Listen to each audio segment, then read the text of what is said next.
امریکی مفادات پر حملے کر رہے ہیں اور اسرائیل پر بار بار ان کے میزائل گرے، ان کے راکٹ گرے، اور ایران اپنی شکست تسلیم کرنے کے لیے کسی طور بھی تیار نہیں ہے۔ تیار اس لیے نہیں ہے کہ شکست ان کو ہوئی ہی نہیں ہے۔ بہرحال ٹرمپ کی طرف سے بار بار یہی کہا جا رہا ہے کہ ہم نے جنگ جیت لی ہے، اور اس کے ساتھ ساتھ ان کی طرف سے یہ بھی گلہ کیا جا رہا ہے کہ ہم نے جنگ جیت لی ہے، جبکہ نیو یارک ٹائم کی طرف سے ایران پر ہماری فتح کو فتح قرار نہیں دیا جا رہا۔ ان کو یہی سب سے اپنے میڈیا سے گلہ ہے کہ میڈیا میرے ساتھ کھڑا نہیں ہوا، حالانکہ امریکی میڈیا، اس میں نیو یارک ٹائمز ہے یا پھر واشنگٹن پوسٹ ہے یا دیگر ان کے چینلز ہیں، وہ وہی خبر دنیا تک پہنچانے کی کوشش کر رہے ہیں جو ان تک پہنچ رہی ہے اور مصدقہ ذرائع سے پہنچ رہی ہے، جبکہ ٹرمپ کی طرف سے جو کچھ کہا جا رہا ہے وہ بالکل بھی ابھی تک جو صورتحال سامنے ہے اس کے مطابق بے بنیاد ہے، غلط ہے، جھوٹ ہے۔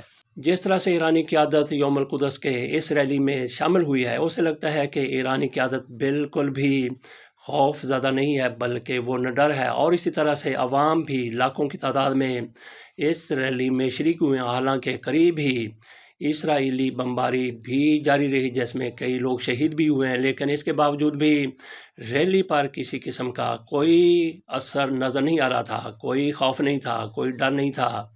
ٹرمپ کی طرف سے G7 ممالک کو بھی یقین دلایا گیا ہے کہ ہم نے جنگ جیت لی ہے، لیکن یہ ممالک بھی ٹرمپ کی بات مانتے ہوئے نظر نہیں آ رہے۔ ان ممالک میں ایک تو امریکہ ہے، دوسرا کینیڈا ہے، تیسرا فرانس ہے، چوتھا جرمنی ہے، اور پانچواں اٹلی ہے، چھٹا جاپان ہے، اور ساتواں UK ہے۔ گزشتہ رات اسلام آباد کی طرف آنے والے افغانستان کے 2 ڈرون مار گرائے گئے۔ اسلام آباد کے اندر تک وہ نہیں پہنچ سکے تھے۔ بہرحال اسلام آباد ایئرپورٹ کو کچھ دیر کے لیے بند کیا گیا، اور اس کے بعد پھر سے اس کا آپریشن اسی طرح سے جس طرح سے پہلے تھا جاری ہو گیا، شروع ہو گیا۔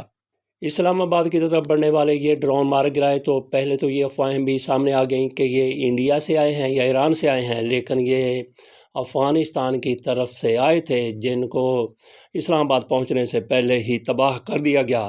اس حوالے سے وزارت اطلاعات کی طرف سے یہ بیان جاری کیا گیا ہے کہ سیکورٹی فورسز نے دہشت گرد تنظیم کے 2 ڈرون مار گرائے۔ ظاہر ہے افغانستان کی طرف سے اس پر پراپیگنڈا کیا ہی جانا تھا کہ پاکستان کو بھاری نقصان پہنچایا گیا، اور اس کے ساتھ ساتھ اس رجیم کی پشت پناہ انڈیا، جس کے لیے یہ پراکسی کے طور پہ طالبان حکومت کام کر رہی ہے، اس کی طرف سے بھی ایسا ہی پراپیگنڈا کیا گیا۔ یہ تک بھی کہہ دیا گیا کہ اسلام آباد کا ہوائی اڈہ بند کر دیا گیا ہے۔ تھوڑی دیر کے لیے آپریشن ضرور رکا ہوگا، لیکن اسلام آباد کا ہوائی اڈہ بند نہیں ہوا۔ یہی حقیقت ہے، یہی سچ ہے۔ باقی امریکہ کی طرف سے جس طرح سے پابندیاں عائد کی جا رہی تھیں کہ روس سے کوئی بھی ملک پیٹرول یا تیل کی مصنوعات نہیں خرید سکتا، اب ان کی طرف سے کہا گیا ہے، بلکہ ٹرمپ ہی کی طرف سے یہ کہا گیا ہے کہ کوئی بھی ملک 30 دن تک روس کا تیل خرید سکتا ہے۔ یہ دیکھیے کہ امریکہ کی ایک طرف اکانومی تباہ ہو رہی ہے، اور دوسری طرف امریکہ خود ہی روس کی اکانومی کو بھی مضبوط کرنے پر مجبور ہو گیا ہے۔ ایک طرف ٹرمپ ایسے دعوے کرتے ہیں کہ انہوں نے جنگ جیت لی ہے، جبکہ ایران کی طرف سے ان کی تنصیبات پر جس طرح سے حملوں میں تیزی آ رہی ہے، اور اسی طرح سے آبنائے ہرمز کو جس طرح سے بدستور بند رکھا گیا ہے، امریکہ اس طرف دیکھنے کے لیے تیار بھی نہیں ہے۔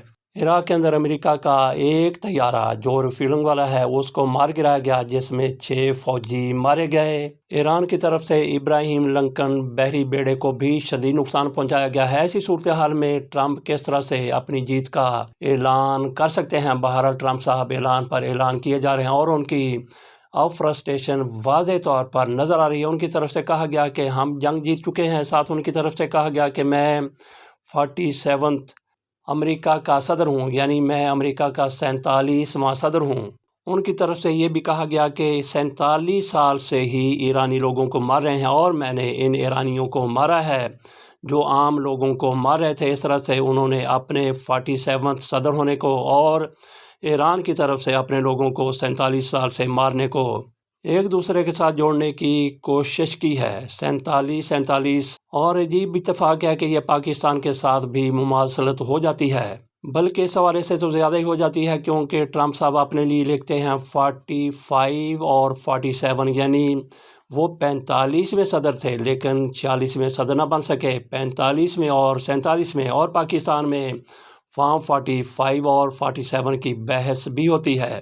گویا ٹرمپ کی طرف سے یہ کہنا کہ میں 47واں صدر ہوں اور 47 سال سے ایرانی اپنے لوگوں کو مار رہے ہیں اور اس کے ساتھ ساتھ پاکستان میں فارم 47 کی حکومت بھی قرار دی جاتی ہے کچھ لوگوں کی طرف سے، تو یہ کیسا اتفاق بن جاتا ہے۔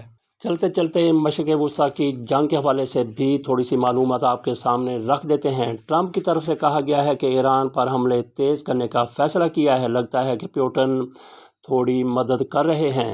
ایران نے دبئی پر حملے کیے ہیں، عمان پر حملے کیے ہیں اور دیگر خلیجی ملکوں پر بھی حملے کیے ہیں۔ سعودی عرب کی طرف سے کہا گیا ہے کہ 56 ڈرون تباہ کیے ہیں۔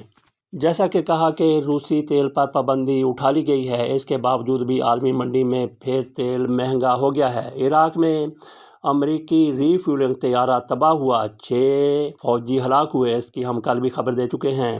ایران کی طرف سے دعویٰ کیا گیا ہے کہ اس نے ابراہیم لنکن کو نشانہ بنایا ہے۔ جیسا کہ بتایا کہ ٹرمپ کی طرف سے G7 ممالک کو یقین دہانی کرائی گئی کہ ہم جنگ جیت رہے ہیں، لیکن ان ممالک کی طرف سے فوری طور پر جنگ بندی کا ٹرمپ سے مطالبہ کیا گیا ہے۔ امریکہ کی طرف سے یہ بھی کہا گیا ہے کہ ایک تو مجتبی خامنئی زخمی ہیں، دوسرے ساری کی ساری ایرانی قیادت زیر زمین جا چکی ہے۔ اندازہ کیجئے کہ یوم القدس کی ریلی میں ساری کی ساری بڑی ایرانی قیادت موجود تھی۔ اس سے اندازہ کیا جا سکتا ہے کہ امریکہ کے یہ دعوے کیسے ہیں۔